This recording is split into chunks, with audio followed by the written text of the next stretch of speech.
പ്രവാസിയാണോ നിങ്ങൾ? എങ്കിൽ ഈ തീയതികളൊന്ന് നോട്ട് ചെയ്തു വെച്ചോളൂ.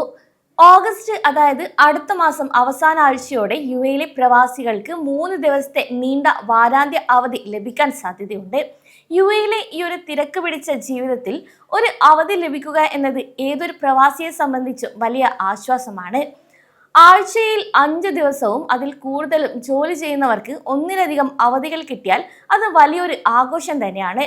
കുടുംബവുമൊത്ത് സമയം ചിലവഴിക്കാനും ചെറിയ യാത്രകൾ പോകാനും ഷോപ്പിങ്ങിനും നാട്ടിലെ വിശേഷങ്ങൾ പങ്കുവെക്കാനുമൊക്കെ ഈ ഒരു അവധി ദിവസങ്ങൾ എപ്പോഴും ഉപകാരപ്പെടാറുണ്ട്. ഗൾഫ് ന്യൂസ് ഉൾപ്പെടെയുള്ള പ്രമുഖ മാധ്യമങ്ങൾ റിപ്പോർട്ട് ചെയ്തതനുസരിച്ച് സർക്കാർ ഈ അടുത്ത കാലത്ത് അവധി ദിനങ്ങളുമായി ബന്ധപ്പെട്ട് കൊണ്ടുവന്നത് പുതിയൊരു തൊഴിൽ നിയമം കൂടിയാണ്. ഇസ്ലാമിക കലണ്ടറിലെ റബി ഉൽ അവൽ മാസം 12-ാം തീയതിയാണ് നബിദിനമായി ആചരിക്കുന്നത്. ഈ വർഷത്തെ കലണ്ടർ അനുസരിച്ച് ഓഗസ്റ്റ് 25 ചൊവ്വാഴ്ചയാണ് നബിദിനം വരുന്നത്.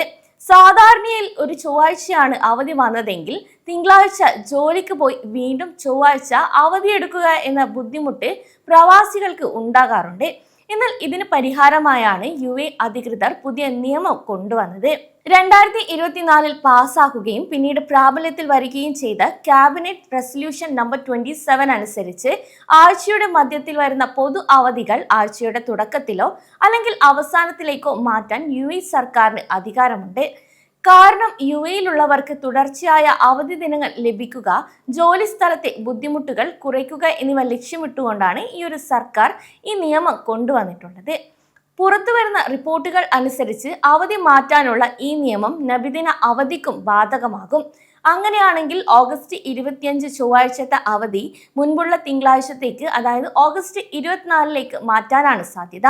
ഇങ്ങനെയാവുമ്പോൾ ശനി ഞായർ ദിവസങ്ങളിലെ വാരാന്ത്യ അവധി കൂടെ ലഭിക്കുന്നതിനാൽ യിലെ ജീവനക്കാർക്ക് നീണ്ട 3 ദിവസത്തെ അവധി ലഭിക്കാനുള്ള സാധ്യത ഇവിടെ കൂടുതലാണ്. ഓഗസ്റ്റ് 22 ശനിയാഴ്ച മുതൽ 24 തിങ്കളാഴ്ച വരെ പൊതുമേഖലയിലെയും സ്വകാര്യ മേഖലയിലും ജീവനക്കാർക്ക് ഒരുപോലെ ഈ ഒരു ആനുകൂല്യം ലഭിക്കുമെന്ന് സർക്കാർ നേരത്തെ തന്നെ വ്യക്തമാക്കുകയും ചെയ്തിരുന്നു. എന്നാൽ ഈ ഒരു ട്രാൻസ്ഫർ നിയമം എല്ലാ അവധികൾക്കും ബാധകമല്ല എന്ന കാര്യം പ്രവാസികൾ പ്രത്യേകം ഓർക്കണം. വലിയ പെരുന്നാൾ, ചെറിയ പെരുന്നാൾ എന്നീ അവധികൾ മതപരമായ തീയതികളെ മാത്രം അടിസ്ഥാനമാക്കി വരുന്നതാണ്. അതിനാൽ ഈ അവധികൾക്ക് ഈ ഒരു നിയമം ബാധകമാകില്ല. ഇത്തരം നീണ്ട അവധികൾ യുടെ വിനോദസഞ്ചാര മേഖലയ്ക്ക് വലിയൊരു കുതിപ്പാണ് എപ്പോഴും നൽകാറുള്ളത്. കൂടാതെ അവധി പ്രഖ്യാപനം വരുന്നതിന് മുൻപ് തന്നെ പലരും അവധിക്കാല യാത്രകൾ പ്ലാൻ ചെയ്യാനും തുടങ്ങാറുണ്ട്. പ്രത്യേകിച്ച് വേനൽക്കാല അവധി കഴിഞ്ഞ് സ്കൂളുകൾ വീണ്ടും തുറക്കുന്നതിന് മുൻപുള്ള അവധി കൂടിയാണിത്. അതുകൊണ്ട് നഗരങ്ങളിലെ തിരക്കുകളിൽ നിന്നും മാറി കൂടുതൽ ആളുകളും സ്റ്റേക്കേഷനാണ് ഈ സമയങ്ങളിൽ കൂടുതലും തിരഞ്ഞെടുക്കാറുള്ളത്. കൂടാതെ ഹോട്ടലുകളും റിസോർട്ടുകളും ഈ ഒരു ദിവസങ്ങളിൽ വലിയ തിരക്കാണ് അനുഭവപ്പെടാറുള്ളതും. അതേസമയം ഈ 3 ദിവസത്തെ അവധി സംബന്ധിച്ച് ഇതുവരെ ഔദ്യോഗികമായ ഒരു അറിയിപ്പ് വന്നിട്ടില്ല എന്നതും പ്രത്യേകം ശ്രദ്ധിക്കണം. എന്നാൽ ഈ ദിവസത്തിനോട് അടുക്കുമ്പോൾ എന്തായാലും ഔദ്യോഗിക അറിയിപ്പ് ഉണ്ടാകും. ഇസ്ലാമിക കലണ്ടർ എന്നത് മാസപ്പിറവിയെ അടിസ്ഥാനമാക്കിയുള്ളതാണ്.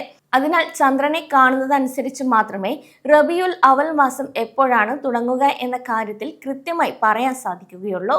നിലവിലെ കണക്കുകൂട്ടൽ അനുസരിച്ച് ഓഗസ്റ്റ് പകുതിയോടെയായിരിക്കും ഇത് സംബന്ധിച്ച ഔദ്യോഗിക പ്രഖ്യാപനം വരിക.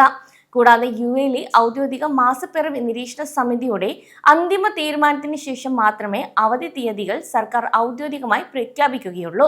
അതുകൊണ്ട് തന്നെ നിലവിലെ യാത്രകളോ ഹോട്ടൽ ബുക്കിങ്ങുകളോ പ്ലാൻ ചെയ്യുന്നവർ പണം തിരികെ ലഭിക്കുന്ന തരത്തിലുള്ള ബുക്കിങ്ങുകൾ മാത്രം ചെയ്യുന്നതായിരിക്കും ഏറ്റവും നല്ലത്. അതേസമയം അവധിക്ക് നിർബന്ധമായും ജോലി ചെയ്യേണ്ടി വരുന്ന ആരോഗ്യ പ്രവർത്തകർ, ഹോട്ടൽ ജീവനക്കാർ, റീറ്റെയിൽ മേഖലയിൽ ഉള്ളവർ എന്നിവരുടെ കാര്യവും നിയമത്തിൽ കൃത്യമായി പറയുന്നുണ്ട്. അതായത് തൊഴിൽ നിയമം അനുസരിച്ച് ഔദ്യോഗിക അവധിക്ക് ജീവനക്കാരോട് തൊഴിൽ ചെയ്യാൻ ആവശ്യപ്പെട്ടാൽ അതിന് കൃത്യമായ നഷ്ടപരിഹാരം നൽകാൻ തൊഴിലുടമ നിയമപരമായി ബാധ്യസ്ഥനാണ്. കൂടാതെ ആ ഒരു അവധിക്ക് പകരമായി മറ്റൊരു ദിവസം ജീവനക്കാരന് ശമ്പളത്തോട് കൂടിയ അവധി അനുവദിക്കണം. അതല്ലെങ്കിൽ അന്നത്തെ ദിവസത്തെ അടിസ്ഥാന ശമ്പളത്തിന്റെ ഒപ്പം കുറഞ്ഞത് 50% കൂടി അധികമായി നൽകണം. അതായത് അവധി ദിവസം ജോലി ചെയ്താൽ സാധാരണ ലഭിക്കുന്നതിനേക്കാൾ 150% ശമ്പളം ജീവനക്കാരന് ലഭിക്കണമെന്നാണ് അർത്ഥമാക്കുന്നത്.